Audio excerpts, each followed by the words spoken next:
Today I'm going to be talking about the most used apps on my phone from the last year, and hopefully I can tell you how I use them, how I utilize them to its maximum potential so that you can use them this year as well to make your life easier.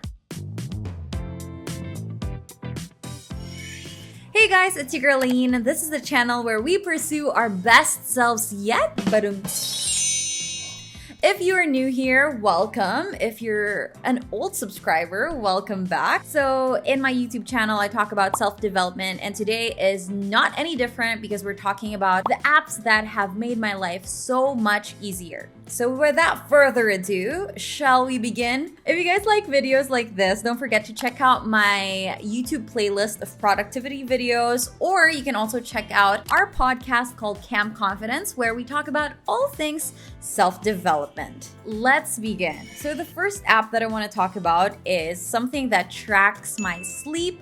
It's called Pillow, and I use it with my Apple Watch, and it's been very useful, especially since I like looking at my sleep schedule. But not only that, I also like looking at the quality of my sleep. So if you open up to the Pillow app, you will be able to see how much sleep you were able to have. So for me, last night I slept for 8 hours and 23 minutes, and then they also score your sleep. So I got 94%, and as a grade conscious girly, charot, I love it. If you scroll down, you'll also be able to see the different parts of your sleep. So like you'll see the points of time where you were awake, where you are having your light sleep, deep sleep, REM, all of those things. So if you're somebody who enjoys data, I think you'll enjoy Pillow. The next one that I want to talk about is something that I've been using for years and years now, and that is Headspace. Among all of the meditation apps that I've had in the last few years, I believe Headspace still takes the cake, and I love it because of the simplicity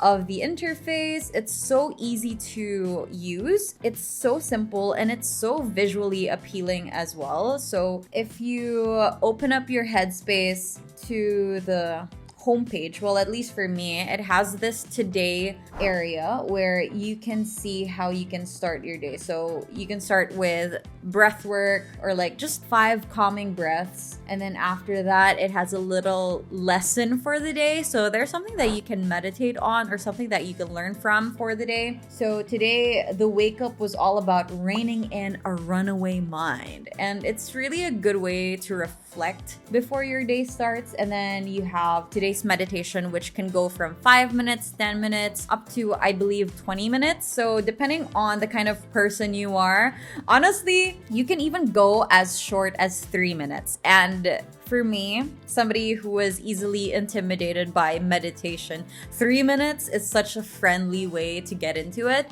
So yes, Headspace has that, and I love it. If you are a fan of guided meditation, I believe Headspace would be a very good option for you. Although I have to say it is a paid subscription, so you'll have to shell out a little bit, but it's worth it. Now let's go to entertainment. I have been loving Audible. So unfortunately, this is not sponsored, but I would love to be sponsored by Audible because I'm such a big fan. I've been seeing my favorite vloggers use Audible, and I tried it last year. It has changed the way that I read, because with a lot of my work revolving around writing and editing, I wanted to lessen my screen time. I wanted to lessen my visual stuff, visual work. So I've been reading a lot by listening. And Audible has been so great because every month you get 1 credit, which you can use to purchase a book, which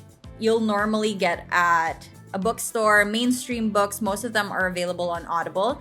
But for other selections, so for example, there are Audible originals, you can get them for free with your subscription. So again, it is a little pricey if you're on a student budget, but if you're willing to invest on reading more, getting to support authors, and get into, I don't know, maybe get your reading count up. If you want to do that this year, Audible is a really good way to go. For me, I've been able to discover a lot of new titles and authors this last year because of Audible. Another thing that I have been recommended by Madam Riza literally during our podcast recording 3 hours ago, she told me to download Blinkist, which is like a summary of nonfiction books. So if you are into personal development, that kind of stuff, self-help, but you don't have the time to read all of it, Blinkist offers 15-minute summaries. So it's really good if you are a busy person, but you want to consume more content and learn more. Those are my 2 recommendations for entertainment and education.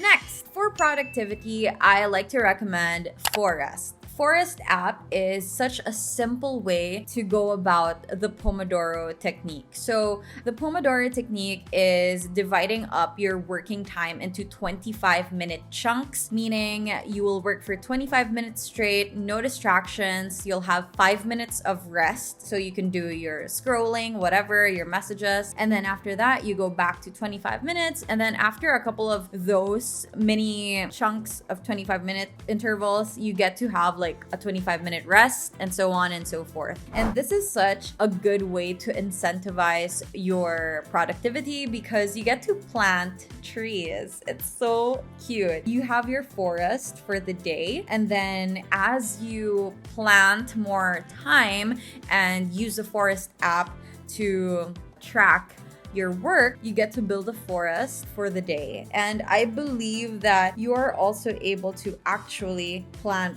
real trees.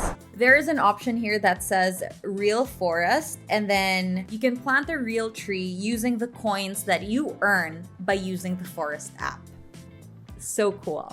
Next, for my mind, one thing that I am always worried about is getting dead-brained or like losing the sharpness of my mind. I'm so scared of getting so distracted by social media, etc., that I will lose the sharpness of my mind, because I've been seeing that lately, especially when I would go on stretches of days without using my brain. Oh my gosh, just look at that. How I had to process that sentence. But anyway, I've been using Wordle to kind of entertain myself, but at the same time, really get my mind working because, yeah, I do work and I do think at work, but sometimes these things are just so habitual that I don't get to exercise my brain or challenge my brain as much as I used to in school. So I use Wordle to make it entertaining. So Wordle is a game where you figure out a 5-letter word through a bunch of letters. It's just a word game. I love it.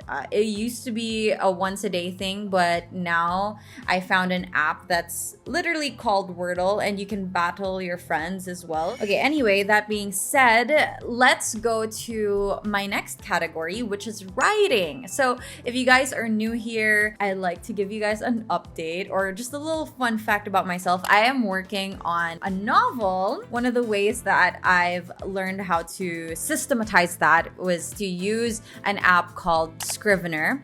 It's available on my desktop and it's also available on my phone. So this app, Scrivener, basically allows you to simply write, and when you export it, it will automatically be in the manuscript format. That if you are an aspiring author or if you're trying to get published, it needs to be in that format. It has really simplified writing itself, but at the same time, it has tools that you can use, for example, for character notes, for venue, place notes, etc. These things that you don't really realize when you're starting that you need, they have it all, and it's so nice. It's a really nice way to write. It's definitely more writer friendly than Google Docs, although I love Google Docs for all of my other stuff, but specifically for my manuscript, I've been using Scrivener. Another thing that I've been utilizing a lot is just my iPhone notes app, because I tend to write down notes on the go, but at the same time I want them to be available on my desktop and my laptop, so that's why I just use the notes app. It's very simple. I think it's highly underrated, and it's just easy to access data and information wherever you are. So I love it. Now for my travel apps, I am absolutely loving Klook and booking.com. So let's go with Klook first. Klook is an app that I've been utilizing for years because it's just so easy to book activities through Klook. And another thing that I've used Klook for is, why is it such a difficult name to pronounce? Klook! I've been using Klook to get portable Wi-Fi, especially for traveling in Asian countries. Last year, 2022, I had to travel around Asia for work a lot.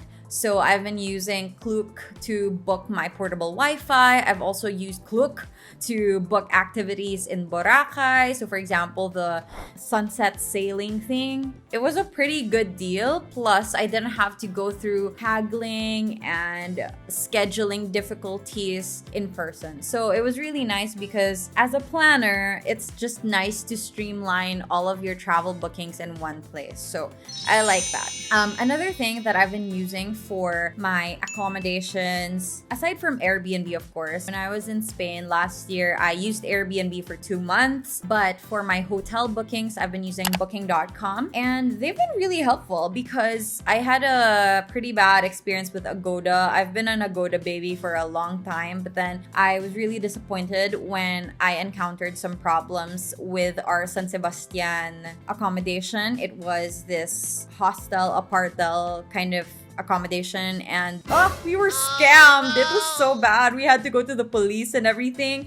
We called the police and Agoda was just not responding. I have to tell you that story in another time. Let me know if you want that vlog up because I haven't edited it yet. But yeah, let me know in the comments. I've switched to booking.com and they've been amazing, very responsive, and it's quite easy to compare prices. So I've already booked trips for 2023 through booking.com. So yeah, there you go. Next, video editing. So if you guys are wondering, for my YouTube videos, I have an editor, but for most of my video editing for TikTok, I use Capcut. So Capcut is the official TikTok editor. And if you guys are wondering again, like how does she do this and that, it's all Capcut. I used to edit through the TikTok app, but the thing is, it's quite hard to reshoot things. So that's why I would film on my phone, or I would film through my camera, but then I would always import into Capcut and then do everything there. The music is also there. They have sound effects, etc. Now, if I wanted to do something a little more in-depth or a little more complex, I would still use Final Cut Pro. And yes, I did pay the full price for that, which is really nice that I get to do this now, because before I was a crack.